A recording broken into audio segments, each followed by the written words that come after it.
విద్య అనేది క్లాస్ రూమ్లో కాకుండా సొసైటీలో నుంచి నేర్చుకునేది చాలా ఉంది. అందులో ముఖ్యంగా గ్రామం నుంచి. దానిలో భాగంగా మేము teacher educators and MHRD Kakatiya university collaboration అయ్యి జబ్బోనిగూడెం అనే విలేజ్ మంగపేట మండలికి సందర్శించడం జరిగింది. ఓ ఆకుపచ్చ ద్వీపం, ఆ ద్వీపంలో ఓ 30 కుటుంబాల కోయ జాతి జీవన సౌందర్యం. ఆ ఊరే జబ్బోనిగూడెం. ఆకుపచ్చ గుడిసెలతో అదరహో అనిపిస్తుంది. టీచర్ ఎడ్యుకేటర్స్ కాకతీయ యూనివర్సిటీ నుంచి నయీ తాలీంలో భాగంగా ఈ జబ్బోనిగూడెం అధ్యయనం చేయడానికి వచ్చాం. ప్రాణం పోసే అమృత తుల్యమైన స్వచ్ఛమైన గాలి స్వయం పోషణతో కలకలలాడుతుంది. కర్రలతో నాటిన ప్రహరీ, ఇంటి ముందు కర్రలతో వేసిన పందిళ్ళు, ఆ ప్రహరీ ఆ పందిళ్ళతో అన్ని తీగజాతి కాయగూరలతో ఒక ఆకుపచ్చ పర్ణశాల వలె కనిపించే గ్రామం అది. స్వచ్ఛమైన మనస్సు ఉన్న ఆ గ్రామస్తులతో మా సంభాషణ కొనసాగింది.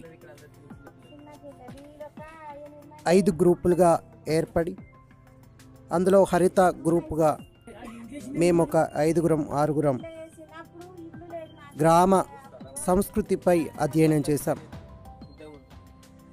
ఇంకా గ్రామీణ సౌందర్యం ఉట్టిపడే ప్రాంతం ఇది. పూర్తిగా 100% వ్యవసాయ ఆధారిత వృత్తి మాత్రమే కనిపిస్తుంది.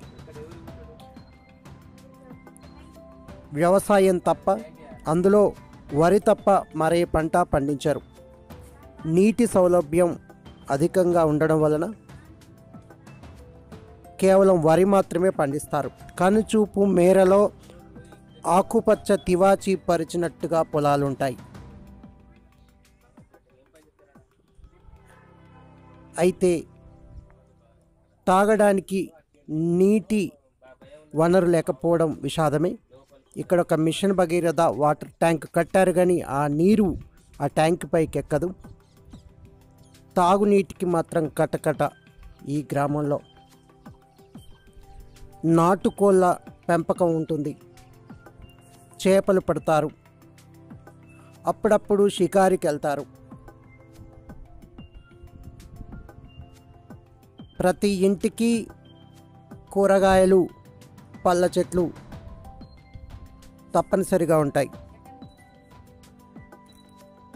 చిన్న పిల్లల కోసం అంగన్వాడీ పాఠశాల, మరో 5th క్లాస్ వరకు ఓ ప్రైమరీ పాఠశాల ఈ గ్రామంలో ఉంది.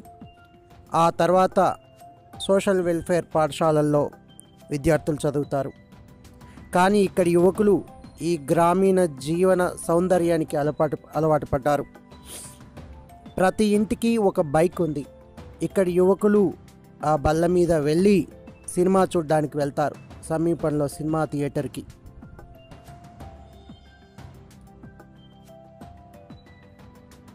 సిమెంట్ రోడ్లు వేయబడ్డాయి. ఇక్కడి 30 కుటుంబాలు కోయ జాతికి చెందినవి. అందరూ అన్నదమ్ముల కుటుంబాలే.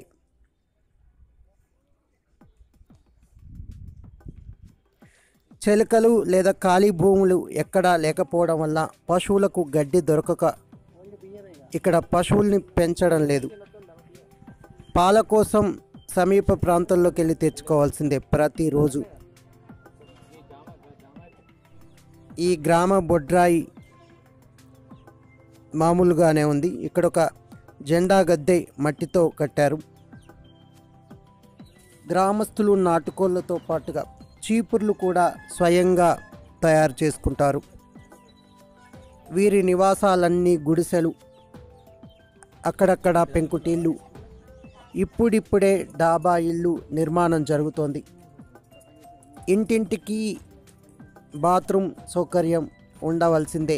ఒకటి-రెండు ఇండ్లకు ఆ బాత్రూమ్ సౌకర్యం ఉంది. ప్రతి ఇంటికి కరెంట్ ఉంది, టీవీ ఉంది, డిష్ ఉంది. ఆ గుడిసెలోనూ కూలిపోయే పెంకుటిళ్లలోనూ ఒక టీవీ ఉంది. దాదాపుగా అన్ని ఇండ్లు ఒక గదితోనే నిర్మించబడ్డట్టుగా ఉన్నాయి. ఆ ఒక గదిలోనో పార్టిషన్ చేసుకుని 2 గదులుగా చేసుకున్నారు.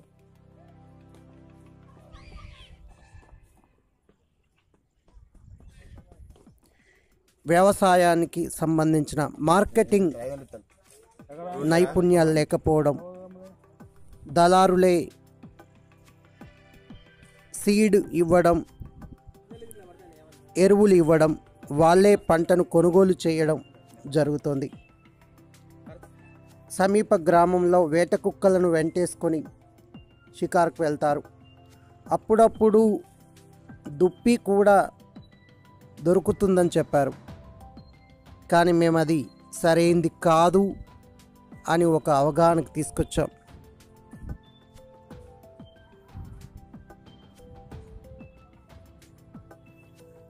చాలా మటుకి స్వయం పోషకంగా గాంధీ కలగన్న దేశానికి పట్టుగొమ్మలు పల్లెటూళ్ళు అన్న చందాన్నే ఈ గ్రామం ఉంటుంది. పొద్దున్నే వ్యవసాయ పనులకు వెళ్ళడంతో ఇక్కడి చిన్నారులు మొత్తంగా ఆ 30 కుటుంబాల చుట్టూ తిరుగుతూనే ఉంటారు. స్వేచ్ఛా జీవితం ఇక్కడ కనిపిస్తుంది. అయితే ప్రభుత్వాధికారులు ప్రభుత్వ సంక్షేమాలను తమ ఖాతాలో వేసుకుంటున్నారని గ్రామస్తులు తమ మాటల్లో చెప్పారు. ఆర్థిక శాస్త్రం లేదా సమాజ శాస్త్రం చదవాలంటే ఎక్కడికో ఫారిన్కో పట్టణాలకో కాదు, ఇలాంటి గ్రామాలను ఎంచుకోవాలి. స్వయం సమృద్ధి వైపు గ్రామాలు ఎలా నడకలు నేర్చుకోవాలో మనం ఇక్కడ తెలుసుకుంటాం. బంగారం కంటే విలువైంది స్వచ్ఛమైన గాలే కదా. అటువంటి గాలి వనరులు ఉన్న గ్రామం ఇది. ఎకో టూరిజంలో భాగంగా ఈ గ్రామాన్ని సందర్శించినప్పుడు ఒక గొప్ప అనుభూతి మిగులుతుంది.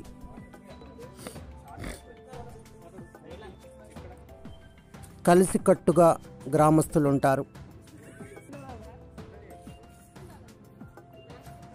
మేం సమీప ప్రైమరీ పాఠశాల వద్ద సోషల్ మ్యాపింగ్ విలేజ్ మ్యాప్ ఒకటి వేశాం.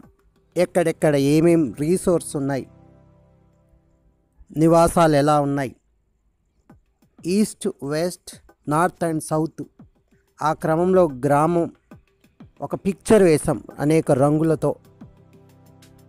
ఈ కార్యక్రమంలో మా కోఆర్డినేటర్ ఝాన్సీ గారు చాలా యాక్టివ్గా పార్టిసిపేట్ చేశారు. నిజానికి ఈ గ్రామ అధ్యయనం వెనుక సక్సెస్కి ఝాన్సీ గారే ముఖ్య కారణం. ఒక యూత్కు ఐకాన్గా తను కనిపిస్తారు.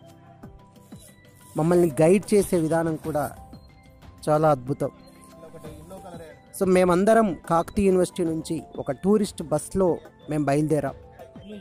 అందరం సామూహికంగా విలేజ్ మ్యాప్ వేసాం. గ్రామస్తులతో వీడ్కోలు పలికాం.